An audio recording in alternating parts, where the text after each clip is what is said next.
Congressman, ano bang basa niyo rito sa final na reklamo nitong si Attorney Mans Carpio? Pampagulo na naman yan. So, nag-file siya ng pampagulo dun sa ITRs nilang mag-asawa. Nakaraan, na-deny na ho yun. Ngayon naman po, may bago ho silang pampagulo. Ito pong kaso o na supposed ah, confidential disclosures, no?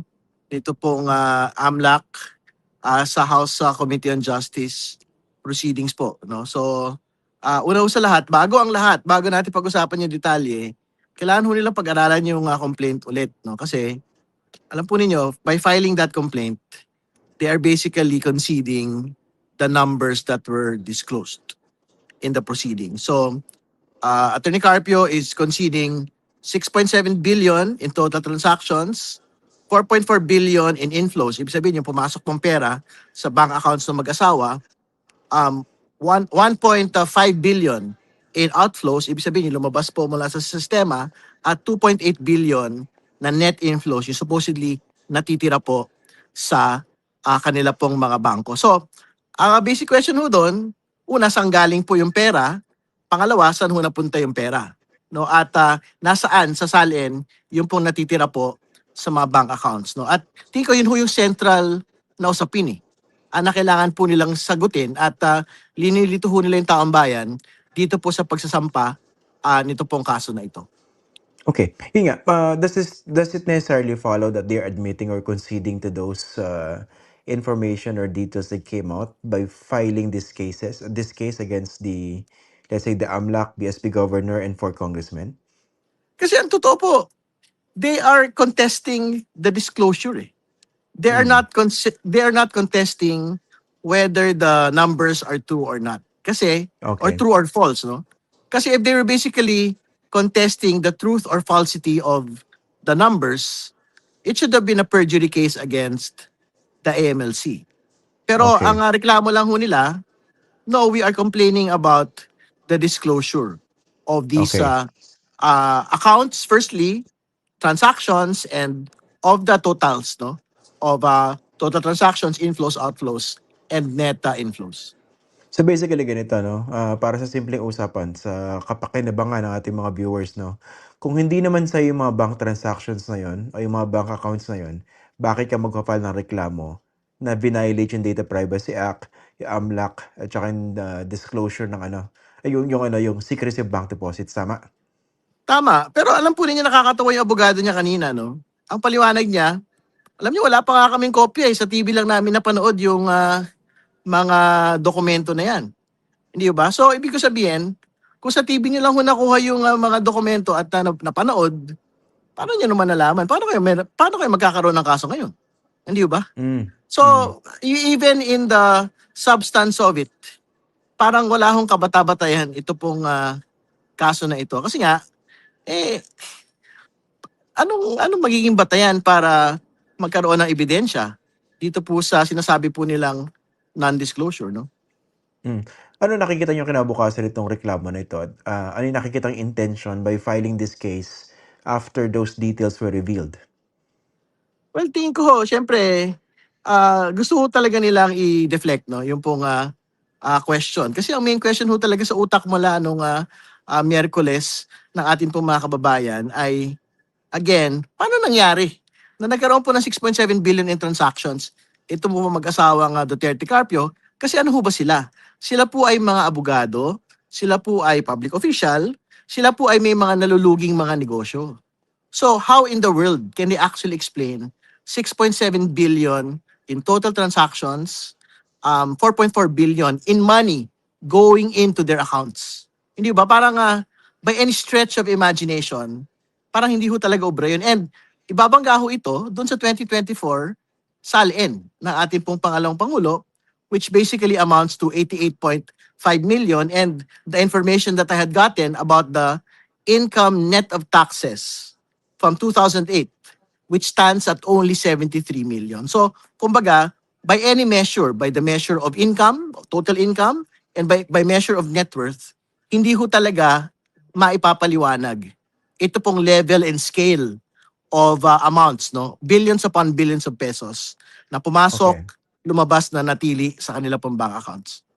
Tama ba yung detalye na dun sa 6.7 billion worth of transactions, 230.8 million occurred between 2019 and 2024. Yung mga taon kung saan walang idineklara na cash on hand or in bank yung Vice President sa kanyang salin? Tama po yun. So, nakakatawa yun kasi nga kung wala kang cash in bank, cash on hand, paano nagkaroon ng mga transactions po na ganito? And more importantly, pag-usapan na lang ho natin yung paborito kong paksa at time period po ng mga supporters of the Vice President, 2022 to 2024. Alam Oo, po nung ninyo, VP siya. opo, meron pong outflow noong pong 2022 na around the 40 million. Diyan po sa kanya pong mga bank account. So, ibig sabihin, wala yun sa salin niya. Hindi ba? Mm. At wala din ho silang dineklara na cash in hand, cash in bank nung pong panahon na yon. So, how do you actually explain that financial position? Hindi ba? So, I think there are many questions and the case basically seeks to deflect this particular issue. And more importantly, ang sinasabi nila parang talagang mataas yung righteous indignation ng abogado kanina, no? Na absolutely confidential daw po yung AMLAC reports, no? At sa totoo, dahil meron daw po provision doon on confidentiality.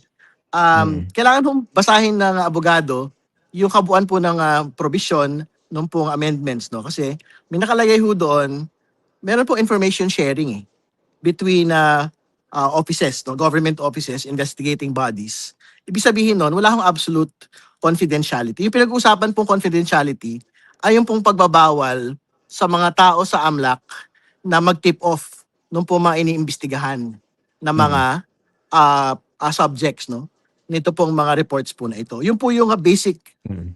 principle nung pong confidentiality. It was never meant to allow the evasion of accountability, Mm. particularly high-level officials and particularly those which are impeachable officials. Kaya nga, ang sinasabi ho namin, yung pong subpoena power namin is not based on law. It is based on the Constitution. So, we have every right to subpoena each and every document ho. Even, sa totoo lang, even bank records. Kasi, yung pong, yung bank secrecy law, kahit impeachment cases ho, pwede ho silipin yung pong mga bank Mm. accounts ng pong mga subjects po na impeachment. You mentioned yung ano 'no, yung kapangyarihan niya na isubpoena masking bank records. Bakit hindi niyo pa siya ginawa nung huling impeachment hearing or gagawin niyo ba siya sa mga susunod? I think we will do it po in trial, no? Tingin ko naman ho, mas compelling na ho yung 6.7 billion in transactions. At and clearly, mas ano ho ito, mas compelling evidence po ito dahil nakikita ho talaga doon yung pasok at labas po ng pera, yung basically galaw po ng pera over the course of 20 years. No? So Okay, sige. I think when Ba we get to trial, that is when we will open the bank accounts. balikan ko lang yung 2022 'no, yung outflow na binabanggit ninyo nasa 40 million kasi nga napapansin ko 'no, maraming, eksperto sa social media pagdating dito sa bank transactions. Pinapaliwanag yung outflow tsaka inflow. Entirely missing the point that you're, driving at now 'no. Okay, pag-usapan natin 2022 sabi niya may outflow na 40 million, dumaan sa bangko niya ito 'no, pero wala siyang dineclare na cash, in bank. Puwede bang palusot o dahilan dito kung sabihin, "Teka dumaan lang 'yan sa bank accounts namin o ng bank accounts ko, pero by the time na dine-clear ko o yung, ginawa ko yung salin ko, eh, wala na 'yun." Uubra bang Wala, palusot 'yun? wala ho, malabo ho talaga yun kasi more importantly, hindi naman ho isa-isang libo yung pinag-uusapan natin dito. Ang pinag-uusapan ho natin, hundreds of millions in particular years. Hindi ba? So for example, in 2009, 18 million lang ho yung net worth ng ating pong pangalawang Pangulo. May pumasok. Meron pong total transactions doon po sa taon po na yon na 700 million. So paano ho yun maipapaliwanag? And again, yan nga ho, yung paliwanag ng mga tao parang very simplistic, no? Pagka daw nagkaroon ng 1 million na pinasok, tapos linabas mo yung 1 million na yon, magiging 2 2 million million na. total transactions. Sure. But what are we talking about here? We are talking about hundreds of millions in pesos. Hindi ba? So ibig sabihin, yung 700 million na sinasabi, for example, ng 2009, ang ibig sabihin nun, we can assume na may pumasok ho na, kung if that is the logic, may pumasok ho na 350 million into the bank accounts, may lumabas na 350 million from that bank accounts kaya naging 700 million. Ang basic question ho doon, una, saan po galing yung 350 million? Kung mga abogado, public official, at meron lang ho silang mga naluluging mga negosyo. Mm. Okay, you mentioned yung mga naluluging negosyo, no? Can you elaborate on that at ano yung basis nun? Well, yung basis ho, inisa-isa po yung mga nakalagay sa salin eh. Noong po nga 2024, no? Tinignan ho namin yung mga financial statements. It was stated during the previous hearing. I think out of all of the businesses in that list, parang dalawa lang po doon yung kumita. So I think may mga 10 mga negosyo ron, dalawa lang po yung kumita ron. So basically, yung inexplain ho ng supporters na, well, the billions produced, the billions in transactions is a result of the businesses and the profession, no? Of the Duterte Carpio couple, wala hong batayan yun. Hindi ho yun doon nanggagaling. Kasi nga, again, yung lawful income lang po nila, seen by BIR, is 73 million net of taxes from 2008 to date, no? So ibig ko sabihin, hindi ko pwede lumagpas doon yung pong actual na kinikita ho nila. Kasi pag lumagpas ho doon, ibig sabihin nun, meron ho mga hindi na-deklara na kita sa BIR or meron po mga sources na hindi ho natin alam. Okay. Sa ngayon, 'di ba, itong disclosures na ito for purposes of impeaching the Vice President again and perhaps convicting her sa Senado kung umabot sa trial. Pero this doesn't preclude concerned government agencies from filing corruption charges against her, tama ba? Kasi example, government official ka, merong pumasok sa bank accounts mo. Nakalagay sa report ng AMLAC yan. At kung lalabas yan sa bank records, paano mo ipapaliwanag yung tatanggap ka ng ganung mga salapi from questionable sources when you are sitting as a public official? Tama ba? Tama ho yun. Actually, nothing precludes, for example, AMLAC from pursuing money laundering cases no against the Duterte Carpio couple.